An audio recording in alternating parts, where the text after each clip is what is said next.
अंकिता भंडारी मामले की जांच सीबीआई करेगी। क्या अब अंकिता को न्याय मिलेगा? यह सवाल न सिर्फ उत्तराखंड के लोगों के जहन में है, बल्कि पूरे देश की निगाहें अब सीबीआई जांच पर टिकी हैं। उत्तराखंड के मुख्यमंत्री पुष्कर सिंह धामी ने अंकिता मामले में सीबीआई जांच के निर्देश दे दिए हैं। नमस्कार, स्वागत है आप सभी का। आप देख रहे हैं एनएमएफ न्यूज। आपके साथ मैं हूं नमिता चौधरी। उत्तराखंड के बहुचर्चित अंकिता भंडारी मामले में उस वक्त नया मोड़ आ गया जब उत्तराखंड के मुख्यमंत्री पुष्कर सिंह धामी ने संवेदनशीलता दिखाते हुए अंकिता के माता पिता की उस मांग को मान लिया जिसमें वो सीबीआई जांच की मांग कर रहे थे। सबसे दिलचस्प बात यह है कि पहले दिन से उत्तराखंड की सरकार इस पूरे मामले पर बारीकी से नजर बनाए हुए है और जब विपक्षी दल के नेताओं ने इस पर राजनीति करने की कोशिश की, आह्वान कर दिया 11 जनवरी का कि हम तो पूरा उत्तराखंड बंद रखेंगे, ऐसे में उत्तराखंड के मुख्यमंत्री ने न आओ देखा न ताओ।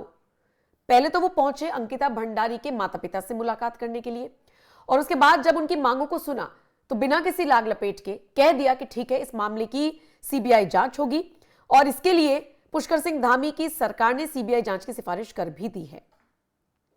अब पहले माता पिता से मिलना, संवेदनशीलता के साथ इस मुद्दे को समझना, इस पर राजनीति ना हो इसका पूरा ध्यान रखना और विपक्षी दलों के नेताओं की बोलती बंद करना। वो विपक्षी दल के नेता जो कभी इस मामले को सुसाइड तक बताकर चल रहे थे, जिन्हें यही नहीं पता कि मामला सुसाइड का है या हत्या का है, आप सोचिए वो क्या इस बेटी को इंसाफ दिलाएंगे।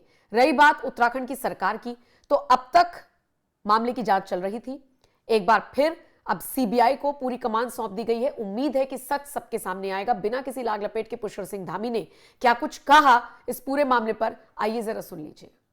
स्वर्गीय बहन अंकिता भंडारी के साथ हुई दुर्भाग्यपूर्ण घटना की जानकारी मिलते ही राज्य सरकार ने, प्रशासन ने बिना किसी भेदभाव के पूरी पारदर्शिता के साथ, निष्पक्षता के साथ कार्रवाई प्रारंभ की। तत्काल एसआईटी का गठन एक महिला आईपीएस अधिकारी की लीडरशिप में किया गया और प्रकरण से जुड़े हुए सभी अभियुक्तों को शीघ्र गिरफ्तार किया गया। उसकी ठोस पैरवी माननीय न्यायालय में की गई। उसी का परिणाम हुआ कि ट्रायल के दौरान किसी भी अभियुक्त को जमानत नहीं मिली। एसआईटी द्वारा विवेचना के बाद अभियुक्तों के विरुद्ध चार्जशीट दाखिल की गई और निचली अदालत ने सुनवाई पूरी होने पर अभियुक्तों को आजीवन कारावास की सजा सुनाई। यह इस बात का प्रमाण है कि राज्य सरकार ने शुरू से लेकर अंत तक पारदर्शिता, दृढ़ता के साथ न्याय सुनिश्चित किया है। हाल के दिनों में सोशल मीडिया पर प्रसारित हुई ऑडियो क्लिप्स के संबंध में अलग अलग एफआईआर दर्ज की गई हैं, जिसकी जांच जारी है। कुछ लोगों ने इस दौरान अपने राजनीतिक उद्देश्यों की पूर्ति के लिए भ्रामक स्थितियां पैदा करने का प्रयास किया है, प्रदेश में भ्रम की स्थिति पैदा करने का काम किया है। ऐसे में सरकार का दायित्व है कि देवतुल्य जनता को इस स्थिति से निकाला जाए, उनकी भावनाओं का सम्मान किया जाए। और हमने सोचा कि सबसे ज्यादा पीड़ित पक्ष उनके माता पिता हैं और उनका पक्ष जरूर जानना चाहिए। मैंने उनके माता पिता से बात की है और उन्हीं के द्वारा बातचीत में कहा गया है कि सीबीआई की जांच होनी चाहिए इस प्रकरण में, जिसका सम्मान करते हुए हम इस मामले की जांच सीबीआई से कराने की संस्तुति कर रहे हैं। हमने पहले भी न्याय सुनिश्चित किया है और आगे भी पूरी प्रतिबद्धता के साथ, दृढ़ता के साथ हम स्वर्गीय बहन अंकिता को न्याय दिलाने के लिए संकल्पबद्ध हैं और बहन बेटियों की सुरक्षा हमारी सर्वोच्च प्राथमिकता है। उनके विरुद्ध किसी प्रकार का अपराध सहन नहीं किया जाएगा और अपराधियों को ऐसी सजा मिलेगी जो समाज के लिए भी एक नजीर बनेगी।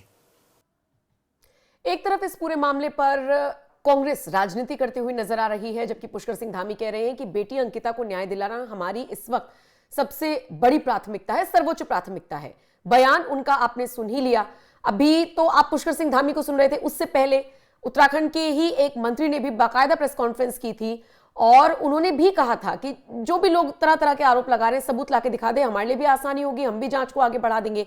लेकिन इन सबसे इतर पूरे गंभीरता के साथ उम्मीद है कि इस मामले को उठाया जा रहा है और जल्द ही अंकिता को न्याय मिलेगा, ऐसी हम सबको उम्मीद है। फिलहाल इस खबर पर आपकी राय क्या है? कमेंट सेक्शन में आप अपनी राय जरूर दें। बाकी अपडेट्स के लिए एनएमएफ न्यूज देखते रहिए। नमस्कार।